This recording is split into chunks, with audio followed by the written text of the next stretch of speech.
Hello there. This video is about the oldest bike in my collection. Oldest by manufacturing date and by for how long I've had it. I've bought this bike in 2016 when I've just started studying in Lüneburg in northern Germany. That's what it looked like back then. Here's also my other bike back then, my single speed. And I've ridden it ever since throughout my whole studies here in Leipzig, where I started studying in 2016. And I did endless rides on the cobblestones to the library, to parties, and back and forth. And the bike never let me down. I maybe had some flats, but that's everything.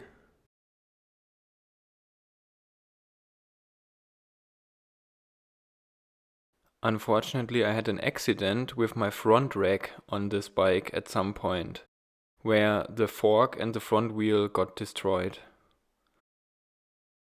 So I then kept the bike in store for some time and eventually after 2 years had it repaired with a replacement front fork.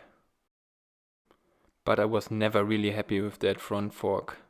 It didn't look as nice and it didn't offer as much tire clearance as the original one. Eventually, I ended up in Munich.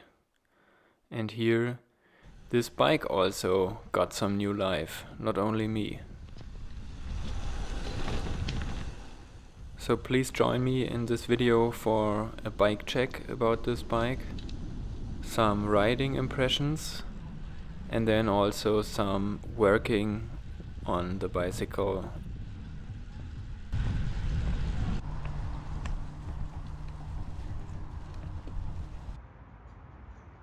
So what we have here is a Gazelle Champion A-frame from the late 1970s or probably early 1980s. It's Reynolds 531 tubing and this is a 62 centimeter frame. I destroyed the original fork and here you can see the replacement fork by the brand Hans Lutz, which I eventually found in Munich.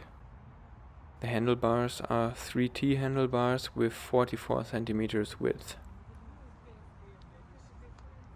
The handlebar tape is Velox Tresol in 2 colors. I really like that. And I also used some shellac to conserve the handlebar tape. However, it already does look a bit used.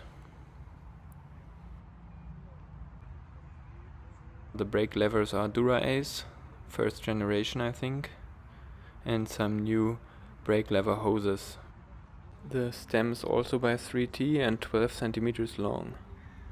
And the steerer tube of the fork is also very long and I didn't cut it. I think it's nice to have the handlebar a bit more upright.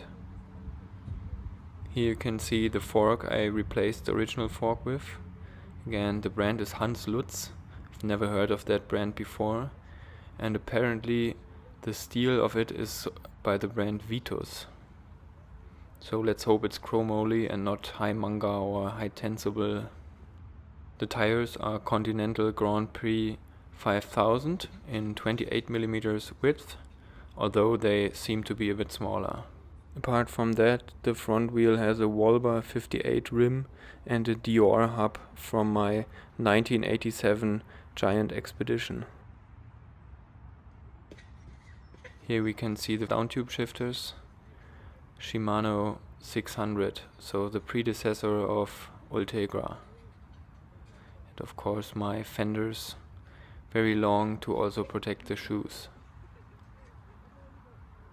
Here you can see the 58 centimeter long top tube and my saddle, a Brooks B17 carved narrow. It's not too comfortable. The edges of the cutout are very harsh on where you sit on the saddle, so I'm looking for a replacement in the future.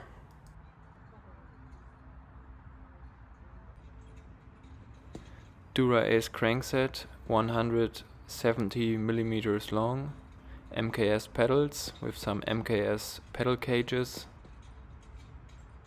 And I have to say I love the looks of the aluminium on the Dura-Ace cranks. It looks so raw and high quality.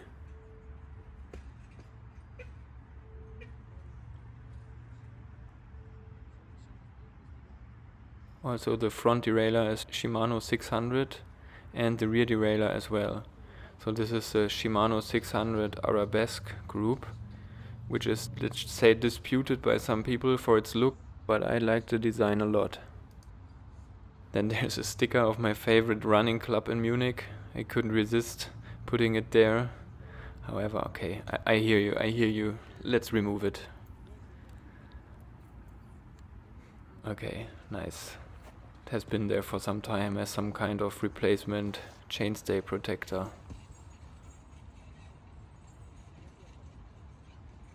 The Shimano 600 Arabesque derailleur does a good job.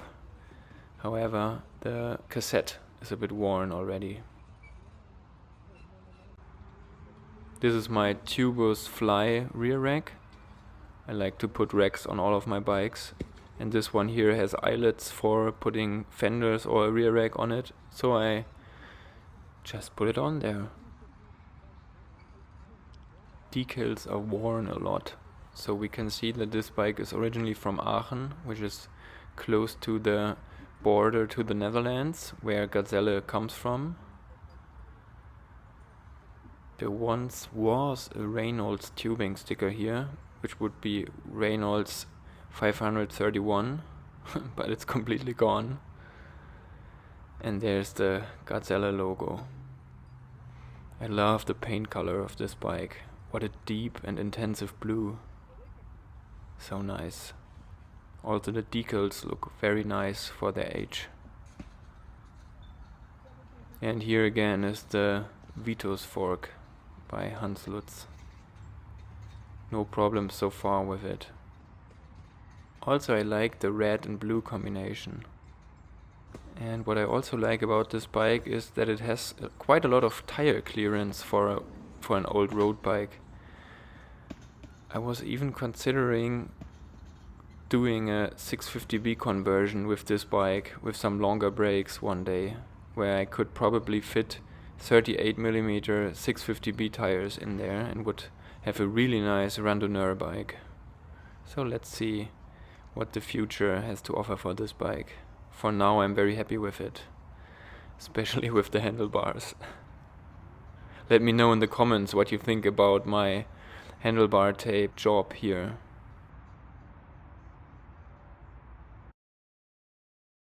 Now to some riding impressions. I've become so used to riding 26-inch mountain bikes around town that this is always, again, such an unstable and uncomfortable riding position. However, the bike is so much faster than my mountain bikes. Completely different.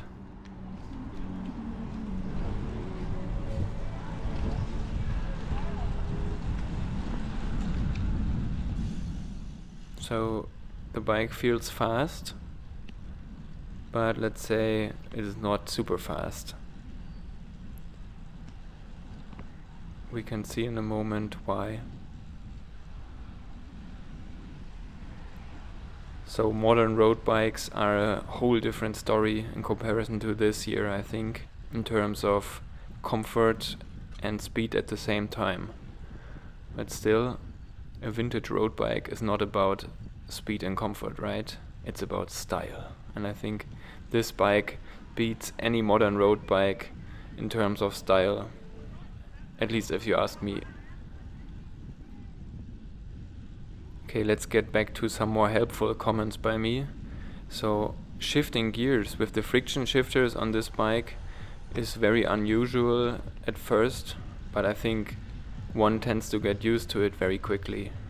But if you only know modern road bikes or modern bikes in general, it's a very strange first moment always, I think, to reach down to the down tube and far away from the handlebar to somehow look for the gears there with these shifters. I think it can be very strange. And in a horror moment, someone might even reach too close to the front wheel while looking for the down tube shifters, so it's certainly something to get used to in a safe environment before seriously riding a vintage road bike. Apart from that, I have to soon change the original Dura-Ace cassette on this bike here. The problem is that I put on a new chain and it's skipping in some of the higher gears, which is definitely a problem. I'm also looking forward to have somewhat higher gear steps, because the biggest cock here now on the rear cassette is 24 teeth, I think, which is very low. And also the gear steps from the individual cocks are not very high. So some people say these vintage road bikes only have one gear in the rear, only in different flavors. And I would also agree with that to some extent. So as you can see here, off-road riding, no problem. Also gravel riding, no problem. The bell always comes in handy, even on a road bike. The big steel frame certainly is very wobbly, it's not very stiff. So I noticed that when I push the cranks hard, or also on wobbles on the street. So it's on the one hand nice to have this little bit of shock absorption, but on the other hand, especially when going fast, this can also feel a bit strange.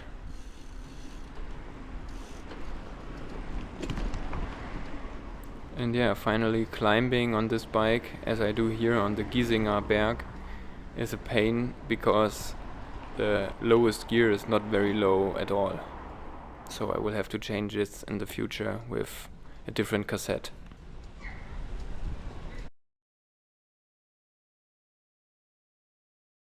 Let's go back to the past. So here I was swapping out the fork, the original replacement fork on the left, as you can see here, offers slightly less tire clearance to the top. I tried to remove the part of the headset that sits on the fork myself, but that was not possible. So I locked everything in place where I was just working, and then went to the bicycle mechanic of my trust. And here we can see the headset part has been put on the new fork.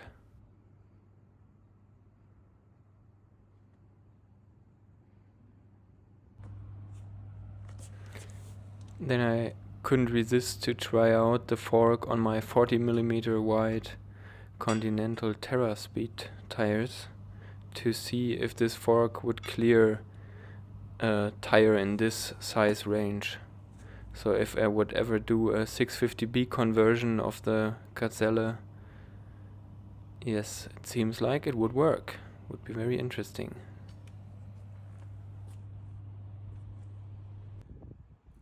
Put the fork back in there, the bearings well greased. So here you can see again that the steerer tube was not shortened. And the idea was to have a higher up handlebar. With the long stem of 120mm, I sit on this bike very stretched, so it comes in handy to have the handlebars up a bit more.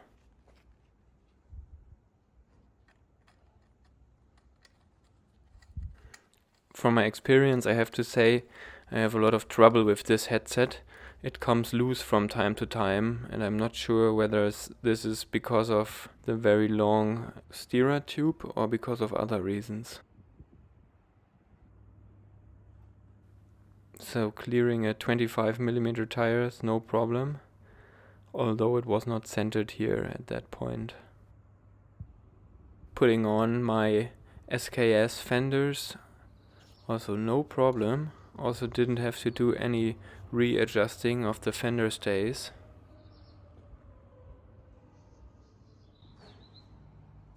Then I put the handlebar back in.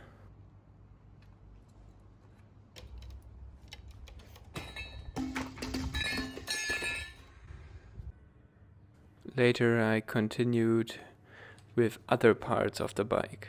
So I took the pedals off, which worked surprisingly easy. I was happy about that because I have other experiences with old pedals.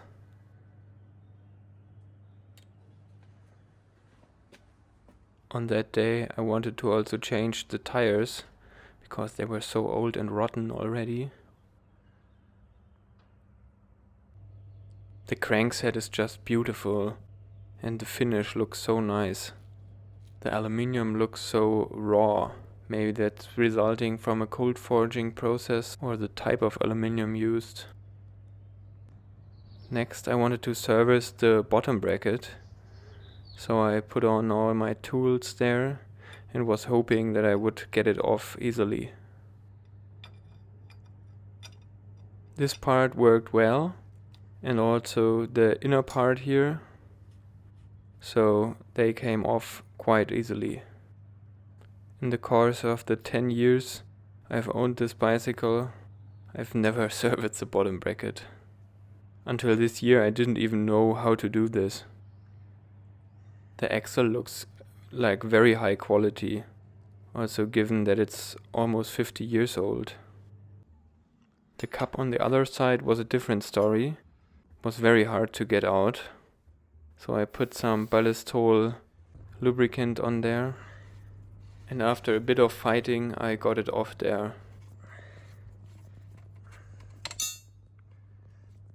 However, I never got the plastic on the inside of there. I don't know, I tried a bit, but I didn't want to damage it, so I just let it in there. And then cleaned everything and re-greased the cups. Maybe some people would say that's not enough grease. Let's hope it's fine for now.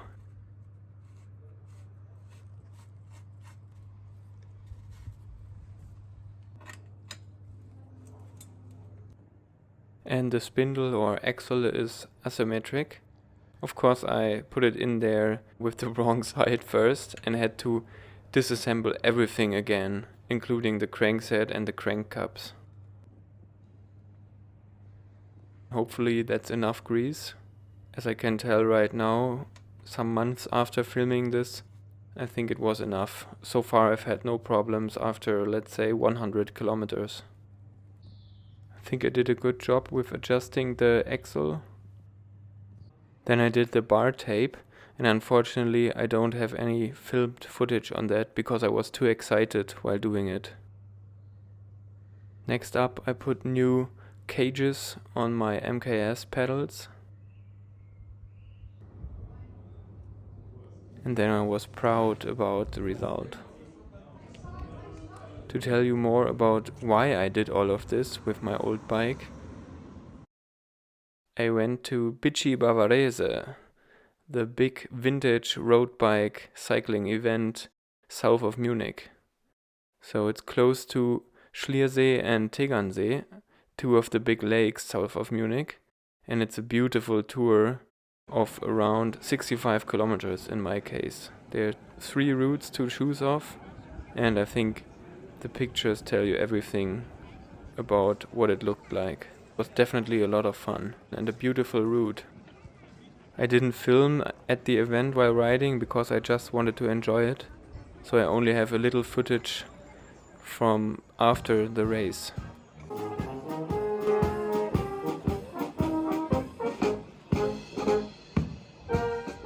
It was certainly a lot of fun, and I was even featured in their Instagram story with my bike.